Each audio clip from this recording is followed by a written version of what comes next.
예, 국민의당 최입입니다.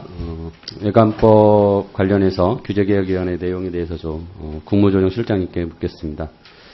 그 상법상 유한회사에 대한 규정들이 제한들이 좀 사라져서 이제 주식회사와 같아졌고, 또한 주식회사가 유한회사로 전환한 사례가 늘어나면서 부작용이 발생할 것 같다라는 취지로 유한회사에 대한 회계 감사를 의무화하고 이를 공시하도록 하자는 취지로 이제 금융위가 외부 감사에 관한 법률 전면 개정안을 이제 입법 예고했었습니다.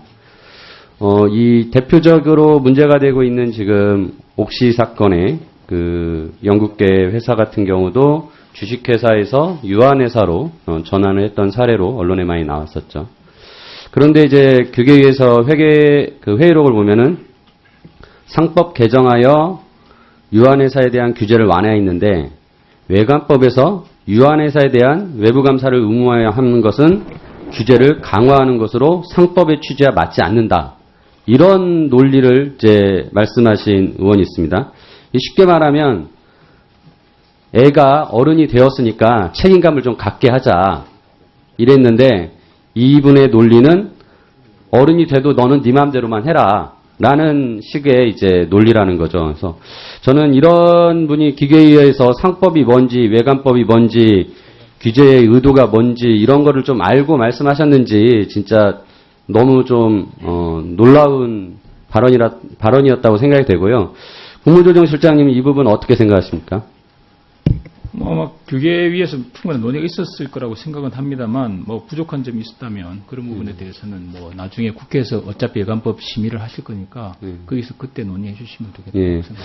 근데 이제 말씀하신 대로 이렇게 정부에서 그런 법안을 내고 국회로 넘어오는 과정에서 이미 규계에서 다 손질이 돼서 넘어오면은 그게 또 쉽게 또 변경하기가 어려운 상황인 것은 현실인 것 같습니다. 그래서 좀 그런 부분이 규계위에서부터 좀 제대로 권고사항이 나와야 된다고 생각을 하고요. 규계위 선정하실 때 아무튼 좀 상식과 전문성을 갖춘 분들이 이제 제대로 모셔졌으면 하고요. 아무튼 왜 유한회사에 대한 외부 감사는 의무화를 하기로 이제 권고는 나왔는데 거기 보면은 또 이제 이해관계자의 수를 고려해서 외부 감사를 면제할 수 있도록 해라라는 권고가 추가되어 있습니다. 이 내용 아십니까? 그건 제가 그러세요. 상세히 파악 못하고 있습니다. 예. 그 내용을 보면은 유한회사의 외부 감사 면제 요건으로 사원수든 이해관계자 수를 고려하라고 했는데 여기서 이제 사원이라 하면 보통 주식회사는 이제 출자자가 주주고 유한회사는 그거를 사원이라고 부르죠. 그러니까 주주 수를 이제 고려하라는 것인데 주주 수뿐만 아니라 이해관계자라고 한다면 우리 국무조정실장님은 어떤 사람들이 이해관계자라고 생각하십니까? 채권자라든지 그런 분들. 그렇죠. 근데 특히나 이제 가장 많은 게 소비자, 거래처, 심지어는 요즘은 지역 주민도 이해관계자로 다 포함을 합니다. 예, 지역 고용이 같이 걸려있기 때문에. 당연히 노동자들도 이해관계자고요. 근데 이런 사람들의 수를 헤아려서 면제 여부를 판단하라. 이게 논리적으로 가능하다고 생각하십니까? 과연 그런 뜻이었는지 그건 제가 파악을 해봐야 되겠습니다. 그래서 저는 아무튼 이해관계자라는 의미를 제대로 알고 규제개혁위원회에서 권고를 했는지도 의심스럽고요. 예. 아마 이해관계자가 직접적 이해관계자가 있고 간접적 이해관계자가 있지 않을까. 그렇긴 한데 그럼 이제 결국 사원 수만 가지고 고려하라는 것인데 그럼 사원 수만 가지고 고려한다면 이번에 상법에서 그런 완화를 있을 수가 있겠죠. 예, 풀어준 것들에 대해서는 또 반대되는 논리이기 때문에 앞뒤가 안 맞는 상황인 것 같습니다. 아무튼 또한 이제 유한회사 감사는 하되 감사보고서는 공개하지 않는 것으로 또 권고를 했습니다.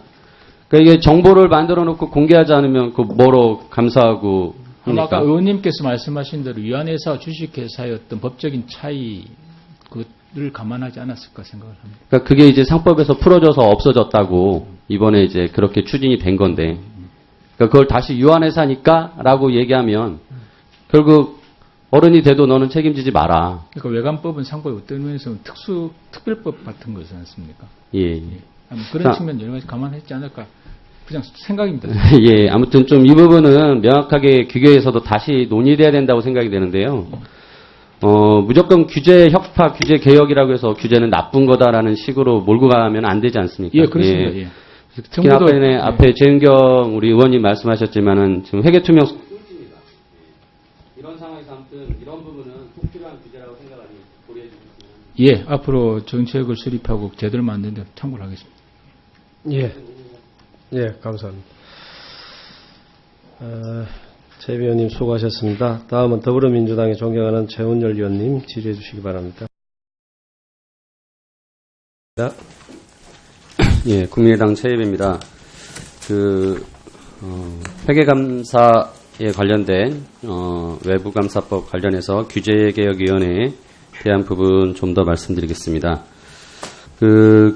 이번에 원래 외부감사법은 이제 대상이 주식회사만 되어 있어서 제목 자체가 주식회사의 외부감사에 관한 법률인데, 이제 그 부분에 있어서 아까 말씀드린 이제 유한회사도 포함하고 또 비영리 법인까지 포함하자 그런 취지로 금융위에서 전면 개정안을 주식회사 등에라고 해서 제목까지 수정을 해서 제출을 했고, 그리고 그 안에는 비영리의 회계 처리 업무를 지원하는 의미에서 그 비영리에 관련된 회계 기준도 마련하고 감사 과정이나 감사 보고서 작성, 그다음에 감사 조서의 완빗 같은 것들을 이제 규정을 했습니다.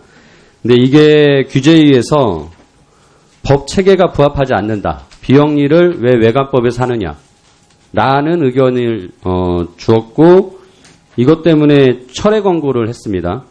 그러니까 법의 제목까지 바꿔서 가져갔는데 법 체계가 맞지 않는다라고 얘기하신 분은 그냥 주식회사 외부감사에 관한 법률로 생각하신 거죠. 근데 이런 내용이 반영이 돼서 철회 권고가 됐단 말이에요. 예. 의원님 이렇게 보시면 될 것 같습니다. 비영리 법인에 대한 회계 처리 기준은 비영리 법인을 관장하고 있는 기본적으로 소관 부처에서 정하게 돼 있거든요.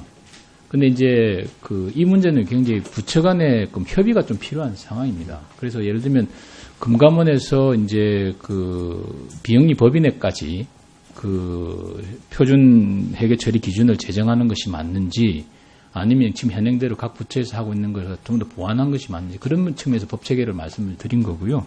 그 다음에 이 하나 더는 이제 강제 조항이 없기 때문에 실효성이 없지 않느냐 하는 그런 차원에서 아마 그게 철회 권고가 됐다고 제가 보고를 받았습니다. 저도 이제 회계사 업무를 하면서 비영리 법인에 대한 감사를 많이 해봤습니다. 근데 말씀하신 대로 비영리 비영리 법인에 대한 회계 감사를 여러 법에서 회계 감사를 받아라라고만 되어 있지, 그거에 대한 회계 지침에 대한 자세한 내용들이 거의 없습니다. 그러다 보니 워낙 이제 들쭉날쭉 지금 이제 회계 처리가 이루어지고 있고, 그래서 이번에 그거를 정비하겠다는 취지로 금융위에서 준비를 했던 것이고, 말씀하신 것처럼 강제이행 조치가 없으면은 그걸 만들어서 실효성을 높여야 되지, 그게 없다고 철회하라고 권고하는 것이 타당하다라고 저는 생각하지 않습니다. 그래서 이 부분은 이후에 금융위에서 법을 아무튼 수정할 때 최대한 좀 다시 바르게 잡히도록 좀 의견을 주셨으면 하는 바람입니다. 예. 예. 근데 또 소관부처 비영리법인을 관리 감독하는 부처의 의견이 좀 수렴이 될 필요가 있다고 생각합니다. 예, 맞습니다. 그 부분은 충분히 반영돼야 되고요. 예. 다음은 국무총리 비서실 김일학 정무실장님께 여쭤보도록 하겠습니다. 예.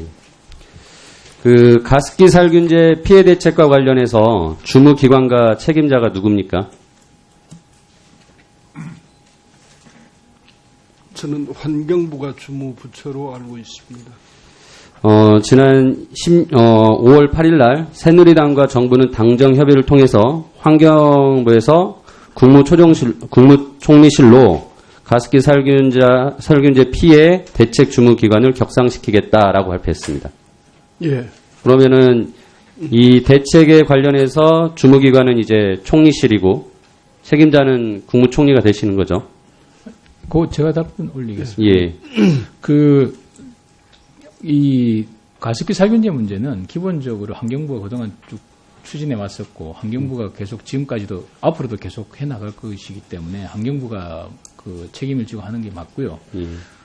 아까 이제 저희가 말씀드린 대로 이제 피해자 지원이나 조사 문제에 있어서 보건복지부의 도움이 필요한 부분이라든지 여러 가지 있습니다. 그런 부분에 대해서 국조실이 나서서 지난번에 관계 차관 회의를 통해서라도 그렇게 저희가 조정을 하고 있거든요.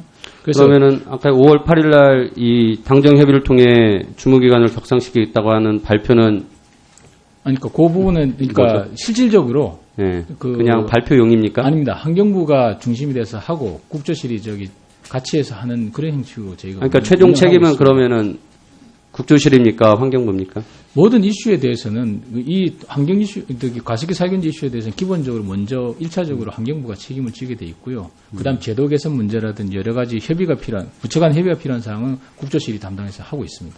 그러니까 결국은 이 발표 내용하고 실질하고 좀 이렇게 정확히 일치하진 않는 것은 아마 그래서 5월 8일 이후로 한 달 반 넘게 국무조정실이나 국무총리실에서 업무 내역을 저희가 요청을 했는데 이거에 가습기 살균제 피해 대책과 관련된 내용들이 거의 없다라는 답변을 얻었고요. 그러니까 기존에 환경부가 중심이 돼서 했던 회의는 여전히 있으나 주도적으로 별도의 추가적인 다른 대책들을 논의하는 그런 회의체는 없었던 것이 맞는 거죠. 그래서 저희가 환경부에 예. 1급을 팀장으로 하는 대응팀을 만들도록 했고요. 예. 거기 따라서 이제 피해자분들이 실질적인 어려움을 덜어줄 수 있는 그런 조치를 취해가고 있고요.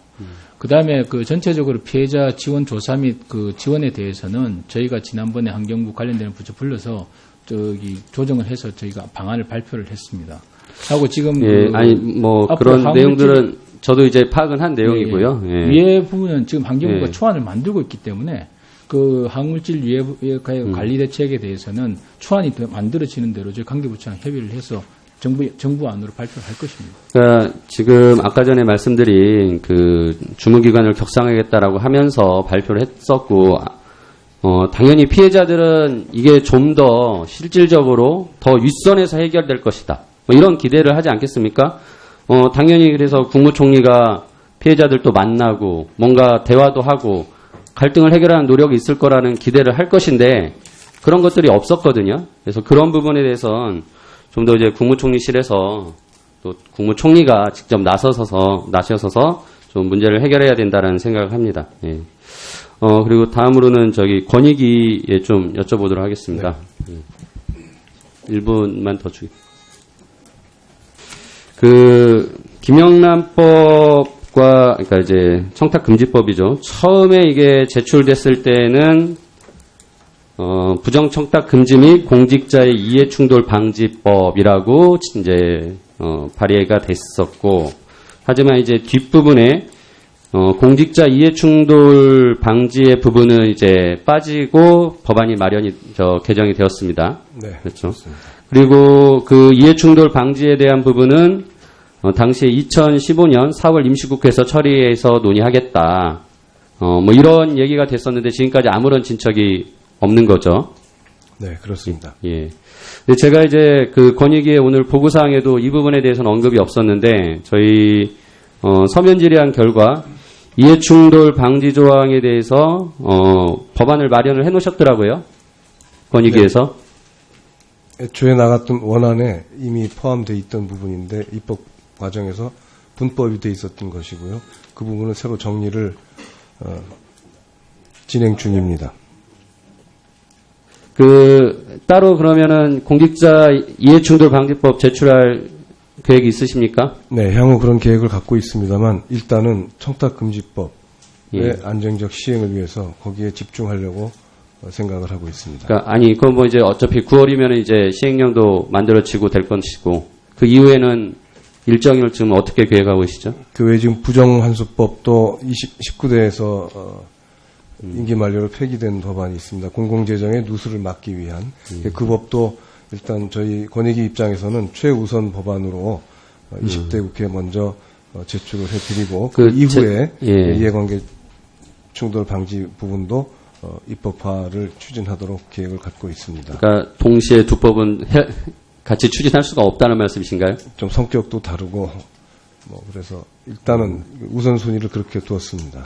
제가 생각에는 오히려 부정청탁 방지법 당시에 논의가 됐던 부분이 있기 때문에 추가적으로 더 쉽게 논의가 될 수 있다고 생각하는데 이 부분도 조속히 추진해 주셨으면 합니다. 네, 그렇게 검토하겠습니다. 예, 최희배 의원님 수고하셨습니다. 다음은 새누리당의 존경하는 전태욱 의원님 질의해 주시기 바랍니다.